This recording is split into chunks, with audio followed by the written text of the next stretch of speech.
പ്രായത്തിലുള്ള ആൾക്കാരെ എല്ലാം സംഘടിപ്പിച്ചുകൊണ്ട് ബന്ധപ്പെട്ട ജനപ്രതിനിധികളെയൊക്കെ പങ്കെടുപ്പിച്ചുകൊണ്ട് ഏറ്റവും നല്ല രീതിയിൽ നമ്മുടെ കുഞ്ഞുങ്ങളിൽ ഏറ്റവും നല്ലൊരു സംസ്കാരം വളർത്തിയെടുക്കാൻ, അവർക്ക് ഇതിൻ്റെ ആവേശം എന്താണെന്ന് മനസ്സിലാക്കി കൊടുക്കാൻ, നമ്മുടെ തനതായിട്ടുള്ള സംസ്കാരം ഒന്ന് കാണിച്ചു കൊടുക്കാൻ നടത്തിയിട്ടുള്ള നല്ല പരിശ്രമമാണ് ഇതെന്നുള്ളത് പറയാതിരിക്കാൻ നിവൃത്തിയില്ല.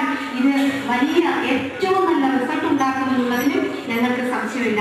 ഞാൻ ഇങ്ങനെ ആലോചിക്കാൻ നമ്മുടെ മന്ത്രി ചുമ്മാതെങ്കിലും മുഖസ്തുതിയായി പറയാൻ ഒന്നും ഇല്ലാതെ ഇരുന്നുകൊണ്ട് വളരെ നല്ല വാക്കുകളിലൂടെ ഗവൺമെന്റിന്റെ തീരുമാനങ്ങളെ ഏറ്റവും ശക്തമായിട്ട് അദ്ദേഹത്തിന്റെ തനതായിട്ടുള്ള കോൺട്രിബ്യൂഷൻ കൂടി ഇട്ടുകൊണ്ട് നല്ല ഒരു കാർഷിക സംസ്കാരം ഉണ്ടാക്കിക്കൊണ്ട് നമ്മുടെ സംസ്ഥാനത്തെ മറ്റ് സംസ്ഥാനങ്ങളെ ആശ്രയിക്കാതെ നമ്മുടെ നാട്ടിലുള്ള ജനങ്ങൾക്ക് നമ്മൾ ഉൽപ്പാദിപ്പിക്കുന്ന ഉൽപ്പന്നങ്ങൾ ഉണ്ടാക്കിയെടുക്കാനുള്ള ഏറ്റവും മഹത്തായിട്ടുള്ള ഒരു ആശയം, ഒരു ചിന്ത ഉണ്ടാക്കത്തക്ക തരത്തിലുള്ള പദ്ധതികളാണ് നടപ്പാക്കിക്കൊണ്ടിരിക്കുന്നത്. ഇതിന് നല്ല റിസൾട്ട് ഉണ്ടായിക്കൊണ്ടിരിക്കുന്നത് കേരളത്തിൽ ഉടനീളം നോക്കിയാൽ നമുക്കറിയാം. അപ്പൊ അദ്ദേഹം തന്നെ വന്ന് എതിർത്ത് ചുമ്മാ ചടങ്ങായിട്ടല്ല ക്ഷണിക്കാത്തേക്ക് ഇറങ്ങി ഞാൻ മറ്റ് കുറച്ച് ചെയ്തല്ലോ, ഇതിനൊന്നും പിന്നോട്ട് മാറിക്കിട്ടുന്നില്ല. ആദ്യത്തെ പണിയാൻ വരുന്ന ആൾക്കാരെ എല്ലാം ഓർമ്മയുണ്ട്. നമുക്ക് ആർക്കും അഭിമാനമുള്ള ജോലിയാണ് കൃഷി, ഒരു സംശയമില്ല. സമയം എടുത്തുകൊണ്ട്